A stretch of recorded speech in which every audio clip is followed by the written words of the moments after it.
Welcome to the Hasbro Star Wars panel in San Diego! Yes! All right, we are so excited to be here with you guys today. First off, we're going to introduce ourselves. So I'm Sarah Carroll, Hasbro Star Wars Marketing Director, and this is? I'm Vicki Stratford, Design Director for Star Wars. Hi, I'm Chris Dern. I'm Product Manager with Lucasfilm. Special guest. Sam Smith, Design Manager. Tom Rigo, Sculpting Manager. Stephen Gilbert, working on marketing. All right. All right, so we know that one of the reasons why you guys are here today on our panel is we love to talk about our great exclusives that we have at San Diego. These were revealed earlier this year at Celebration. We're so excited about them. They're in our booth right now. And first up, we want to talk about what is arguably the coolest bounty hunter in the galaxy, right? Who is it? Yes? Yes? All right. In addition, I think it might be the coolest exclusive at the con because this is our #1, I believe. It's very, look at that. Going great. So this is our 40th anniversary of Boba Fett, released in his original Kenner colors. So originally Boba Fett came out in 1979. I see him right there. Love it. Represent. Beautiful. The figure itself was a debut, so he came out on the original Star Wars A New Hope cardback. But we wanted to sort of use that as a great way to kind of tether into a nice anniversary for the character. We did a little bit of a treatment to the armor, so it fits right in with the Black Series line. In addition to including his E11 rifle, which is kind of a homage to the original figure. All right. All right. So next up, as we know, we're wrapping up the Skywalker saga in 2019, so we wanted to celebrate that by offering a few Lukes from across the line in our 3 3/4 inch vintage collection line in our known special action figure set packaging. Sam, if you want to take it away on Yeah. features of these guys? So 3 much needed, very desirable Lukes in the line. We have our Stormtrooper Luke, who's going to be slightly shorter than your standard Stormtrooper, by way of a newly... I know. All right. By way of a newly scoped upper torso, as well as a new belt with his grappling hook on the side. It does have an all-new sculpted helmet, as well as a brand new portrait. Take advantage of that photoreal likeness. In addition to that, we do have Jedi Luke from Return of the Jedi, as he appears in Jabba's palace and aboard Jabba's skiff. He does feature 2 correctly sculpted and flesh hands, not gloved, as well as an updated photoreal portrait with a new head and correct soft goods to the character. And lastly, we have an all-new, 100% newly tooled vintage collection X-Wing Luke, which is a beautiful figure, very much in need of an update, so we're thrilled to get this one into the line. Next up, the special item that we have, this is our prototype edition Vader. As the name states, it kind of plays homage to our prototype process that we go through. So this is actually based on our retro sculpt that we did for the Vader line in the retro collection that just launched this past year. That's a nice expansion on that. As you can see, there's actually 4 different figures that you can get in this with various colors on the torso, head, arms, and legs. So it's a really cool figure that we were able to do, and also allowed us a chance to play with the packaging and kind of use some Lucas reference and style guide for some retro packaging. So that's actually just like a little twist on a Vader package art that you see there. It's very much 1980s Warhol inspired. Just note, if you are looking for this item, it's not for sale at the Hasbro booth. It's at Entertainment Earth booth 2343 if you're looking for that figure. All right. So who's excited for the Rise of Skywalker? We are too. And we know that Disney and Lucasfilm have so much more coming towards the end of the year with Triple Force Friday. We're not going to talk about this today, so we just want to get that out there. We're sorry. We can't talk about it today, but we can talk about the early release announcement made earlier this month of the new Sith Trooper and our figure.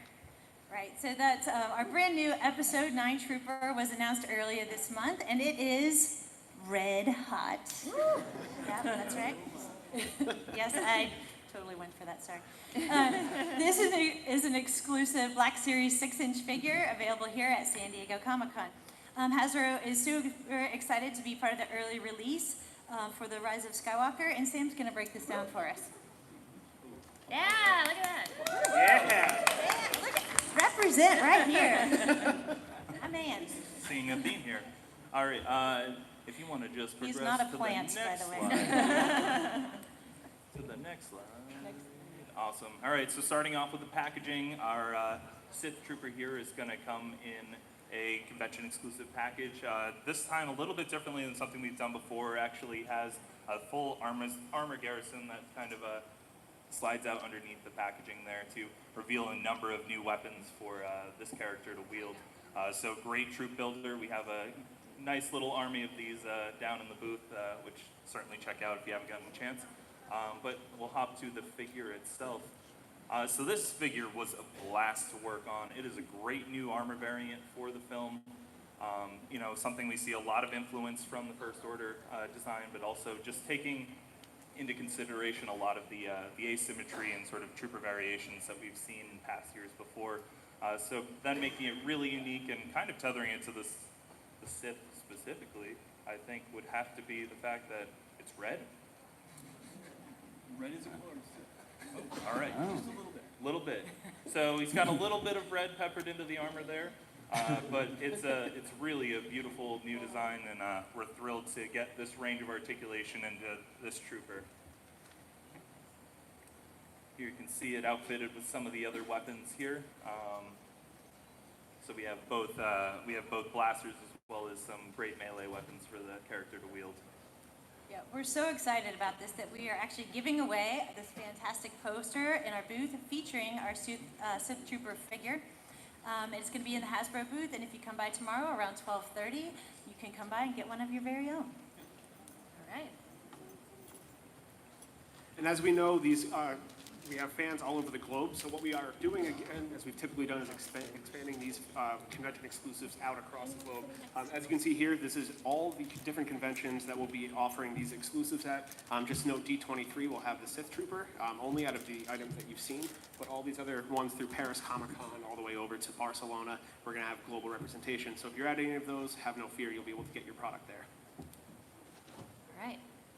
So next up, we're going to hop over to Star Wars Galaxy of Adventures. Who's a fan of Star Wars Galaxy of Adventures? Yeah? We are. So this is a great series of shorts that launched last fall on the brand new Star Wars Kids YouTube channel. And it celebrates really those key moments in Star Wars history and key characters and stories. Let's take a quick look at the clip.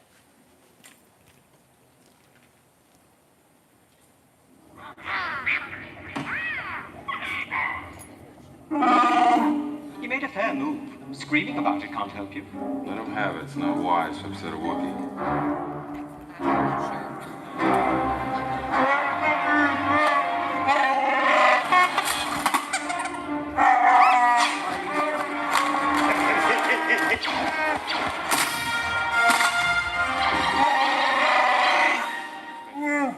I see your point, sir. I suggest a new strategy, R2. Let the Wookiee win.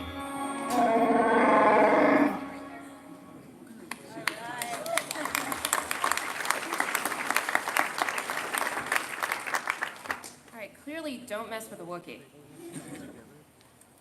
So we also launched some great 3 3/4 figures last year in these really colorful tubes with bright packaging and comics to bring the story to life. When we first heard about the Galaxy of Adventures from Lucasfilm, the team really reacted quickly to get these figures out. And we put in with them a great comic book that goes in with the figures to really help kids understand about how great these iconic characters from the Star Wars universe are. But you know what, we really thought that there was more that we could do with the animation here. It was so cool, so fresh, and so clearly kid-targeted that we thought, wow, what if this could actually inspire us to create some a new expression of action figures for kids? And so we took a look at that. Yes. Tom helped us out with it. So we started exploring different style explorations to see, get something fresh in a line, something exciting, and so this, what you see on the left is what we started with, and then what was cool was at the same time, Chris previewed some of the GOA shorts for us, and we were amazed at how similar these styles mesh. On the right, you'll see the GOA control art, and so then we started working closely together and just figured out a way to meld these two styles together, and so then we came up with, the next slide, you'll see the helmet. Ours was on the left, the GOA's on the right, and then we just kind of meshed it together, and I think we came to pretty happy medium there. That was Did we pretty- do okay, Chris? They actually turned out fantastic. It's a great stylization to, I don't want to say kid only because these look fantastic right next to the Black Series collection in our offices. So they are awesome. And they follow along with the Galaxy of Adventure storylines that are coming out. If you guys haven't seen the Galaxy of Adventure shorts, there are quite a few on the site now, and they're awesome. If you're a longtime fan and maybe you grew up with it, like some of us up here, it is such a fresh new way to show our stories using the voices and obviously the music that we know and love. But to see it in this stylization is just something fresh and new. We're really excited about this. So yeah, so I mean, we were really proud with the way this all came out. It's not just, it's not just for kids like Chris mentioned though. I think it's something that I would definitely collect. I'm definitely looking forward to seeing your reaction when you get to see it up close. But yeah, when you check out the next slide. So let's check it out. So that's the finished product, and yeah. All right, what do you guys think? Pretty good? We do all right? These are awesome. These also feature, like I said, they're not just feature-based. They have over 24 points of articulation. You can get these things into pretty much any pose you want, and they pose out really nicely. Yeah, so, and we say that they have the articulation to do anything a kid wants to do with them, right? And they've got a great action figure feature in them, so they're, stand at 5 inches tall. Vader has a great feature where he's got a spring-loaded waist. You just pull it back, and he'll do an awesome Sith slash to take down the enemies. All right, So next. these are for kid and fans alike. They came out, see? They're getting Fans are better. allowed to slash their figures down too, right? Next is Chewbacca, and as you already saw, he's known to be chucking guys around. So we literally spring-loaded his arms, and you can get a figure up on there and chuck that guy across the table, just like you want to. And he's got his awesome bowcaster. Next is the biggest scoundrel in the galaxy, Han Solo, and he features, of course, a quick draw. You'll have to decide for yourself who shot first. But he does have the feature. Just pull his arm back, and he blasts away. And we've even got this great droid expression. And and how many of you guys like C-3PO, right? Well, he's not really known for his emotional stability, so we kind of brought that into the feature here. And if you push on his back hard enough, oh no! His literally arms and legs will pop off, and then you can put them all back together and do it again and again. Now, that's what we're talking about as far as really having those fun kid features. The kids got to have great things to do with them, and that really inspires the storytelling. And how did you guys pitch this, if I recall? You were like, how can we make an action figure that falls apart? What? And It's just a flesh wound. yeah, and we're like, okay, but it is very cool. So you hit the button on the back, and he blows apart. It's very, very cool. So in a very 3PO fashion. Now, these are the figures that we were able to share with you guys today, but just to be clear, we have a very diverse lineup of figures coming that will be launching this fall, so stay tuned to see more on that later. All right, and Vicki, do you want to tell them a little bit more about our 3 3/4? Oh, yes, I do, as a matter right. of fact. So these are the 5-inch figures, but whenever we launch a new figure expression, we often hear from fans, well, what's going on with 3 3/4 inch? So we just want to say we will continue with vintage and retro to be kind of the home of the 3 3/4 inch figure expressions.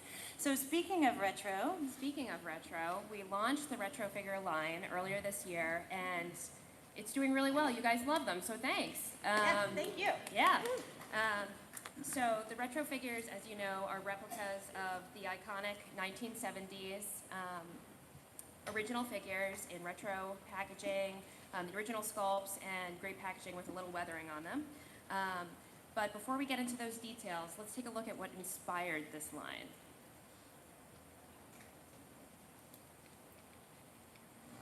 It's Darth Vader, watch out! And he's got a lightsaber. It's Kenner's Star Wars action figures, each sold separately. I got you now, Ben Kenobi. With R2-D2 and C-3PO. There's even Chewbacca and Han Solo. Someone's coming, Chewie. Who's there? It's Princess Leia and Luke Skywalker. Now I know the Force is with us. Darth Vader, R2-D2, C-3PO, and other Kenner Star Wars action figures, each sold separately. Come on, who remembers? Those kids did a great job, I think. So as you can see here, a lot of the great packaging and figures that we brought out earlier this year. We also released the Escape from the Death Star game from the 1980s, but with a little bit of a twist, with an all-new retro-inspired Tarkin figure on cardback. So we know a lot of these went fast, but we are going to be having some stock later this year, so stay tuned for that. All right, so now we're going to hop over to the World of Black series. And one of our favorite chapters. So can you guys believe it? It's been, 2020 marks the 40th anniversary of Empire Strikes Back. How is it already here? I don't know. So we're all really excited, and we know that a lot of fans consider this one of their favorite chapters. So let's take a look at what happens in a galaxy far, far away.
Gives me goosebumps.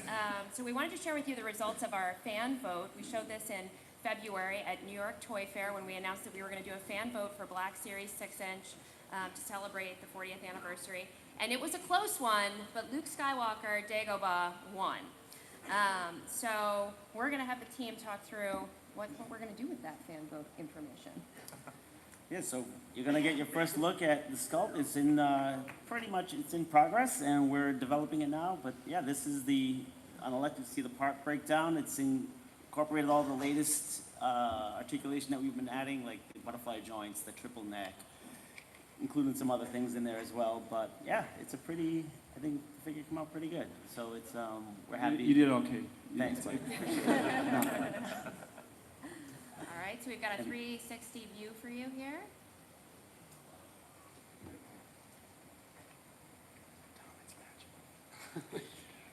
Right, And I think this was definitely one where like the figure presented a number of challenges for the character, especially just in terms of, treating a figure and without having actually sleeves on it presents quite a bit of a challenge. So I think something that we really tried to be able to do was, be able to have as flawlessly uninterrupted of a limb there and really be able to, celebrate this as Luke without having too many of the visuals distracted by.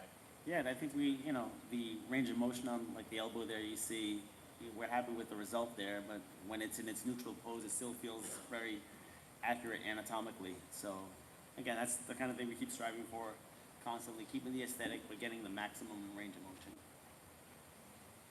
Right, so that brings us to our diorama. Have you guys been to the booth yet to see our diorama this year? Yeah. All right. Wow, that was exhausting. So we had a little bit of a thing. New York Toy Fair a year ago. We revealed a little project called HasLab. This is but this was a little bit of a project that we did. It was great because it was in collaboration with you, the fans. It was our first crowd-funded HasLab item, and it was done to great success. It was back to over 175%. So thank you for making this come true. Thank you. It was a dream come true for many of us. It was a dream come true for many of you, I'm sure. But Including Mark ultimately, Boudreau. being able Love this thing. to bring that vehicle to life was huge, and ultimately it inspired us to do a lot of great product in support of that. So if you hop to the next slide, we had a couple of items that, again, only really happened because of the success of the barge. So being able to add a few more of those gift cards to the barge itself by way of Vidane, Vazam, and Brock Starsher, independently on their vintage card backs on the next one.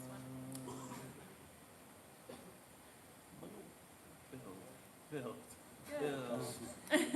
Ta-da! Perfect. And then being able to, really pose that out with a nice companion vehicle. So prior to this, we only had the Kenner release of the skiff, which was a little bit out of scale, and we had something to really scale it up towards. So being able to put the skiff collection by way of the vintage collection was huge, and being able to, truly scale it to the vehicle, as well as bringing in all the great detail and weathering it exactly to the barge, so they share the same hull color as well as all the environmental weathering. So this is truly a companion piece to the barge. So if you have one, or if you don't, this is certainly a lovely piece to have, or two, in your collection.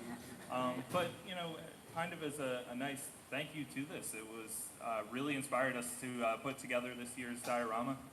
We're not necessarily in at the point of Empire Strikes Back, so we weren't working on the diorama for this one yet. But it was awesome to be able to, if you want to hop into some of these progressive slides, just give you guys a little bit of a behind the scenes of what we put together. So this was an accelerated project. We did this in 3 weeks. Oh my gosh. But it was a lot of fun, a lot of late nights, but ultimately this is a passion-driven brand, and we have a passionate group working on it. So here you can kind of see just a look behind the scenes of how this is constructed. At its core, it was a MDF framature with masonite kind of ribbing, and then we sort of created the whole dune out of a pressed mesh. Yep. And then we covered it with a resin, and then once that was cured, we topped that with real sand and mixed with water and glue, and that's how we got the effect for the sand dunes. Yeah. And it's kind of the showpiece of the diorama there. They all kind of come to join around a singular part. So having that Sarlacc pit out in the desert of the pit of Carcoon was a huge piece, and just getting a little bit of behind the scenes. Oh, there it is, kind of all together.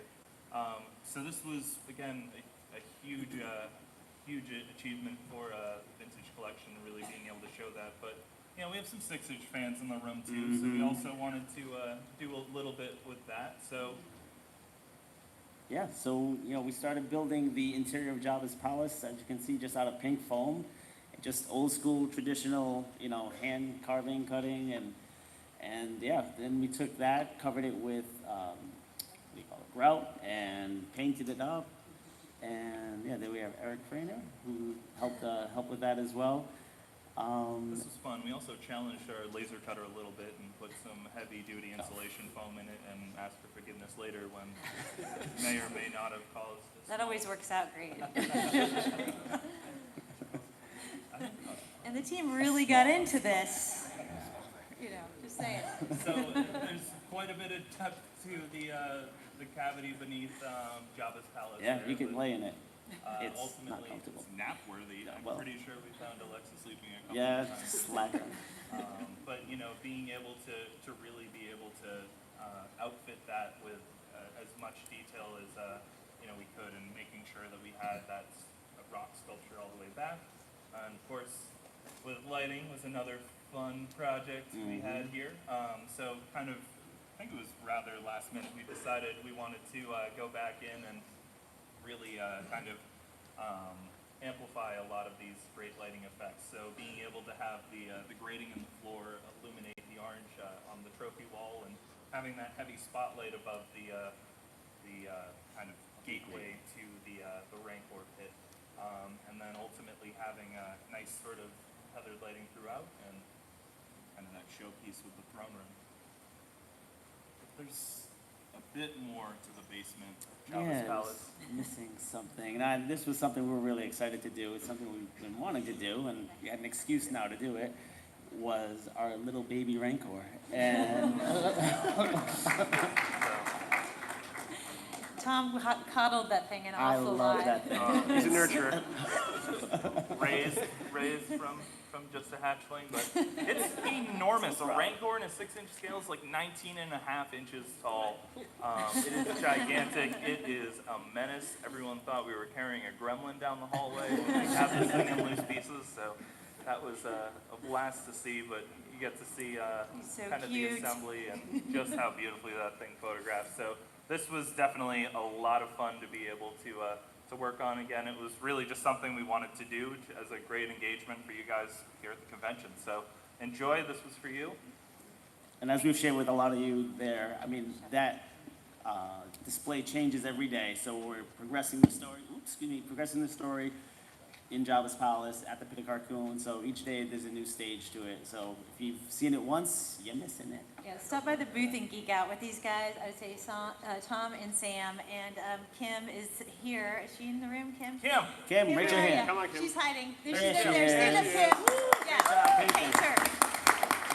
Kim doesn't just make us look good at last minute all-nighter San Diego Comic-Con dioramas. She makes us look good every day. She really does amazing work on all the figures, and is one of our key team members for making the figures look amazing. So good job, Kim. So stop by and tell her. All right, so that was our diorama. Next up, we're going to talk about Hyperreal. Yes. So as you guys all know, in February at New York Toy Fair, we launched Hyperreal Darth Vader. This is our new 8-inch scale premium action figure that we're able to do, featuring the endoskeleton with the dermis on top, allowing us for the most posability we've had out of any figure. When you feel this figure and you actually get the figure in your hand, it's heavy, it feels great, and it's able to reach as many poses as you want this thing to do. And what's even better is the packaging itself. Once this unfolds out, it reveals all the sets of hands Vader has, along with the Force Blast. And also packed out in there, you might see the base that was inspired from the carbonite freezing chamber. But as everybody knows, there might have been a little battle that was done in the carbonite freezing chamber. So, Sam? That's correct. Yeah? So we have had a lot of questions for this. I think we've teased at it enough, but we finally have a companion to fight Vader to show with you today. So that's going to be Luke Skywalker Hyperreal. So Luke Skywalker in his Bespin fatigues. So this is and presenting another kind of huge challenge for Hyperreal. So again, just being able to actually treat this figure with, actually doing something humanoid. When we did Vader, it's a mass character and, a lot of mass, and bringing that up to its real large scale. With Luke, we're presented with new challenges in terms of being able to do actually a humanoid character with human hands, and really being able to not have armor details to hide a lot of those breaks. So you'll find that there's no actual seams to the outfit. It is complete, has his iconic DL-44 blaster, his lightsaber, has 8 swappable hands, and actually has 2 alternate portraits. So being able to swap the heads onto the character and then have that great companion stand to pair off against your Vader. And this item is actually going to be available for pre-order on Saturday, starting around 5:30 p.m. So keep an eye out for that, and it's going to be launching in 2020. Okay. And we're still on track for Vader to ship in August. And also for anyone that I told in the past couple days that we had no Hyperreal plans, and sorry, I lied to you. My parents taught me not to lie, but they also told me to get a job, so I figured that was important to keep as well. So we had to keep this one under wraps. The last point we're going to get to in Black Series here is diving into some of our premium roleplay helmets. As you know, we launched this in 2015 with Kylo Ren, and we've only been able to get better, featuring the Poe Dameron X-Wing helmet along with the Darth Vader, which kind of was the first one where you put in, the 3-piece assembly with magnetics, and kind of really were able to offer that premium roleplay helmet to the fans. And we followed that up this past February when we launched when we announced the Luke Skywalker X-Wing helmet, which will be coming this fall. So this is the most movie-accurate helmet that we've been able to do. So Sam, if you want to take everyone through a little bit of the background behind the helmet itself. Yeah, so this was a helmet that we've been getting a lot of buzz around doing.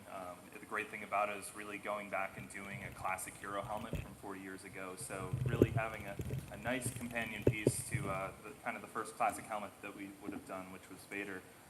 So for the Luke helmet here, we'll just take you a little bit behind the scenes of kind of the construction with this. The helmet itself, we work really closely with Lucasfilm here to sort of gather that available input, and really just finding out a little bit more history about the helmet itself, and sort of understanding how the original movie prop was constructed, because that's all stuff that we look to take into consideration when actually putting these helmets together.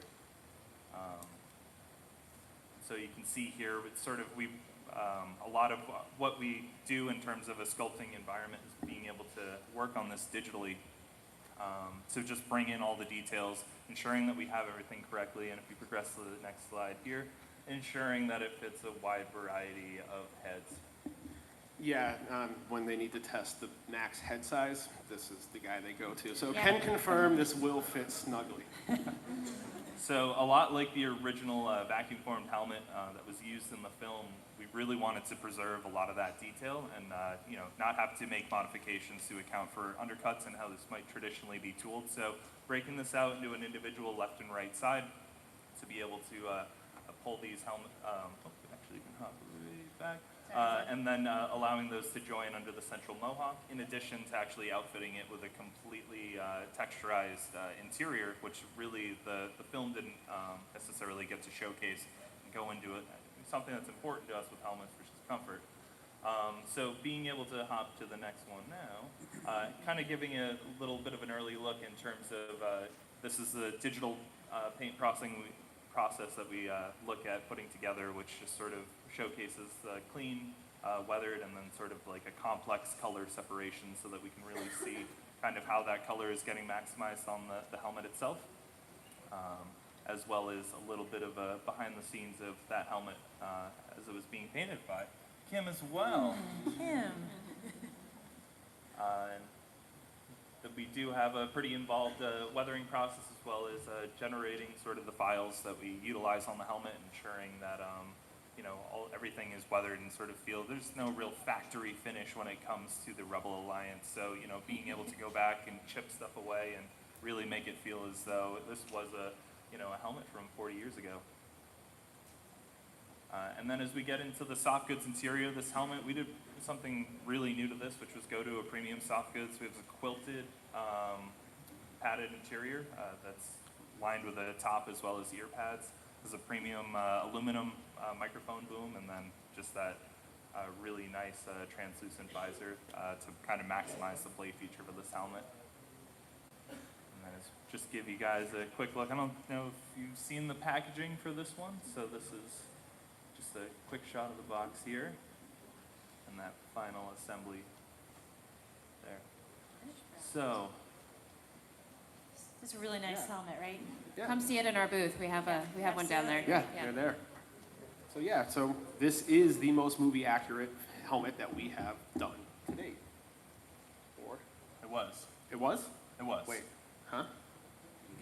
Well, So do this, tell. as we've shared numerous times, guys, this is our #1 most fan-requested hero helmet. Yes, Hero it is. helmet. And we're all really Hero excited about it. helmet. Yeah, it's awesome. Hero? And don't You guys have also forget asked about for it. a very specific helmet, vocally, a lot, for years. A lot. And Who? here it is. Hero helmet. This is it. Yeah, no? So moving to our #1 most fan-requested helmet Should of we- all time. Should we move to that now? Yeah, you're Okay. picking up a little theme here. So, we'll take you guys on a little bit of a journey that we had the pleasure of doing. Tom, myself, and Chris Stern, we visited a little bit of an archive for Lucasfilm. Thank you, Chris. Thank you, Chris. It was time well spent. Very hospitable. There are tons of things we would love to show you, but we are sworn to NDAs and secrecies of why we cannot do that. But we were Chris is given a little bit supervising of a we were Those given a little slides bit of were a pulled. green light to give you guys a glimpse into something that we've been working on. We're very excited to show you. So something that we constantly have been striving with our helmets is to really bring that level of authenticity, that level of accuracy, and especially in terms of being able to take these helmets to the next level. We went underway and did this for our Boba Fett helmet. Yeah, so we utilized the state-of-the-art scanning technology. We I think it was over 40 individual shots to get each angle, get everything in that helmet as tight as possible, get the resolution, again, as tight as possible. Here you have Chris and Sam discussing deco, which was again, painstakingly combed through the Pantone books. We were actually talking about lunch right there. It wasn't like- like, okay, we're like, do you They want a have hamburger or the not? best sandwiches and the Wagyu beef. Oh my God. But it was incredible. And again, like this process, it was unbelievable to understand how many Boba Fett helmets there actually were across 2 movies and kind of all the different things. So in terms of like finding that right helmet was a lot like the Last Crusade, I'd say, and it was just sort of like, nope. And the There nice it thing is. this helmet was actually available for us to do. It was available for the scanning process that we went through. I mean, a lot of these archival pieces are traveling around the globe for people to see in different various shows all over. And it was actually in our archive and available for us to go and do this and capture the most accurate shell and scan of it. So it was great.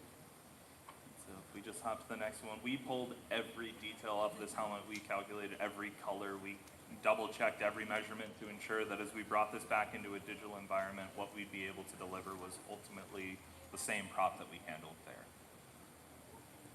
Look at your Pantone chip. Get that color right. That's the right color right there. Kim, is that right?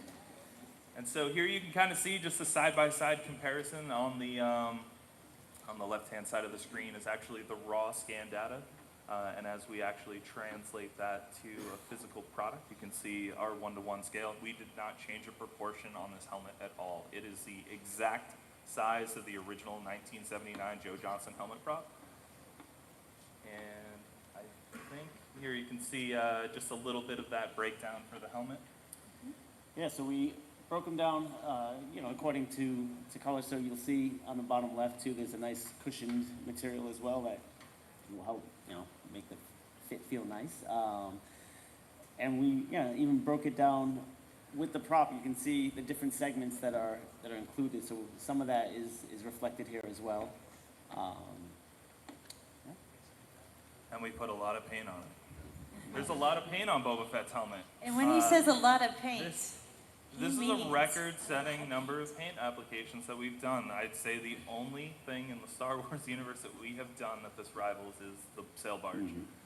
So we were thrilled to be able to put this detail. In terms of the sculpt, again, as Thomas mentioning, accuracy was a huge part of this, and just being able to ensure that seams were hidden by the natural breaks of the helmet and had a similar assembly to the real prop, and a little bit of a inspired interior, just to be able to bring that influence that we've seen through great things in terms of publishing, as well as a lot of the Mandalorian stuff that's been done with animation, to really be able to outfit that as like a factory form Mandalorian helmet. So a lot of work you can see went into this, and you can hear how Sam is explaining this, that as a designer he was very, very happy that we didn't really have to change the shape of the helmet.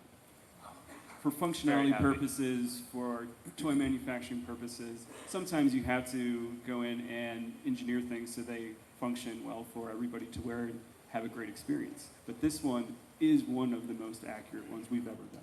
Absolutely. I would say the scariest moment of this helmet was bringing it to Steven's office. We have marketing hands. What do you want? You never know what's going to drop. And making for a sure pet that it fit trial, his head. yeah. I was like, you make it fit.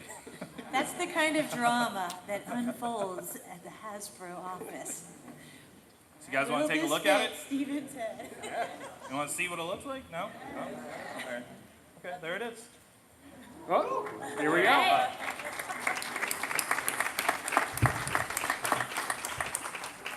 All right, so here you can see the exterior, and we can slowly pan through a couple of these shots here. Again, really just came out to be a beautiful representation of this helmet. Everything in terms of paint depth was captured in a multi-dimensional sculpt, so lots of the different layering is actually captured in the sculpt itself, and then just being able to apply all those layers of paint and weathering to the helmet to really be able to bring that, film authentic look to life. What does everyone think? Are you as excited as we are about this one? But wait, there's more. So we also wanted to give it a feature. It can't just be a helmet. We don't just make helmets. So it has a functioning rangefinder. So with the press of the button, that's hidden nicely into the side of the helmet. The rangefinder does descend down, which activates the tracking lights will alternate on the outside, and as to the viewer there, you have an edge-lit illuminated heads-up display, which you can use to augment your bounty tracking. So this was a really fun, again, way to make an awesome spin. You're That almost getting got more giddy over ooze. there. They got more ooze for that than the traditional visual. I'm like, And then some again, real just serious sort of being geeking out able going to on here. showcase that interior. Again, we really wanted to make this as fit a large range of heads. So it does have an adjustable strap for various head sizes and the option to remove that entirely if you want, as well as it's lined with a soft TPR rubber backing for all of those indentations on the back, so it really becomes a comfortable. It actually has surprisingly like the greatest view. Visibility, yeah. Absolutely. It's not GOT, by the way. Don't. But neither is Rhode Island. But really, you're saying the visibility is so good because that additional panel down the front allows you to see where you're walking around a lot better than traditional helmet. All right, so let's give it up for the helmet.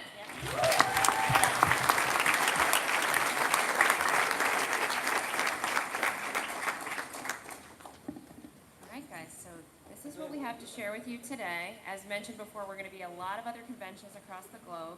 So if you happen to be in Mexico or London or Canada, come see us. And this is what we've got from the panel today, so we're going to open it up for Q&A and get some of your questions. All right, come on, don't be shy. You can tell how shy we are. All right, no questions after that? All right. I've got one. Oh, here they come. Great All sign, right. by the way. Here Hi they there, come. folks. They're coming in full throttle. All right. So I love the range that the Star Wars Black Series goes in terms of scale. We have everything from the tiny Porg packs all the way to the gigantic First Order TIE Fighter. Is there any more plans to make, I'm sure you can't confirm or deny right now, but is there interest in making something smaller scale so that we can kind of expand that story when we're using the products? Well, what do you mean when you say smaller scale? Like, Well, we've got a lot of... like something like the Porgs in the Black Series. Are we going to do more porgs? Well, I love me some Porgs, but I think there's certainly, like, Black Series has its established figure scale. We now have our deluxe scale. You're absolutely right. We've done expanded things in terms of the creatures as well as through deluxe. There's not necessarily a defined platform. We have to stay with that. But certainly, if there's the opportunity to, expand on other things, that's something we're certainly not shy from looking at. 6 inches, definitely about being able to build out that world, and where things fall within the scale of 6 inch, it's finding the appropriate home for them. So great, thank you. Thank you. How will you guys be celebrating D23? Will the team have a presence there on the diorama, or is it just the exclusive that's going to be there, the Sith Trooper? At D23 next At month, D23? right? We're not going to have a diorama at D23, but there's going to be a lot of great things coming from Disney. So stay tuned. Hey, how's it going? All right. First part of the question is, how you guys doing? You having a good con? Weird, yes. love it. Are you guys having a good con? Yeah. I think so. Is this a favorable weather, or do we like the heat? It's a lot better than years prior. It's amazing. The fact that I go outside, I'm like, oh, this is where I cool off. It's Not right. This is great. It's, All right, so second question though, it's a little bit more of a hardball. Uh-oh, here it So comes. you That was guys the warm-up. did Shadow Trooper, Revan, perhaps a other Janna Solo, all Legends characters. You guys plan to explore that more? I mean, I can't name how many, I would say like 20 more Legends characters that deserve spotlight like that. I would say that there is no plan not to expand into Legends. Nice. That's artful.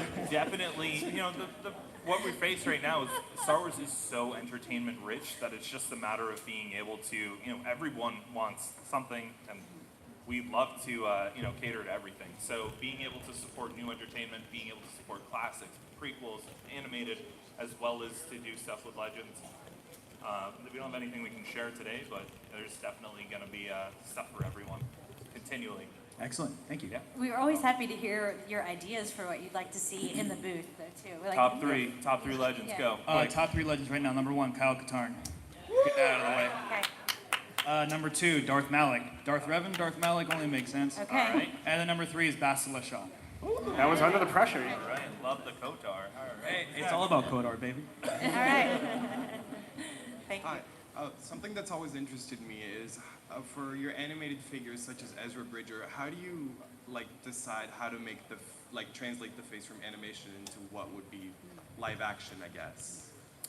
Awesome. That's a great question. I don't know if I have an answer to. It's really just intuitive. You just kind of look at the, what's captured in the animation, trying to look for specific facial structures, prominent features. Like with Ezra, he has a specific type of nose, so we're looking for people with, real life examples of those kinds of noses, the eyes, same kind of thing. So you look for real world examples and implement that into the character. And then, sometimes you'll just take inspiration from, anywhere, frankly, and try to get the spirit of that character in a realistic form. And it's a great conversation that we have back and forth. And we also include Filoni on those type of executions. Obviously, he's very passionate about action figures and anything Rebels, so he does love to chime in and work partner with us really when we're working on those. So it's always a great collaboration. A little bit of artistic license, right? I mean, they don't exist in the real world, so what would they look like?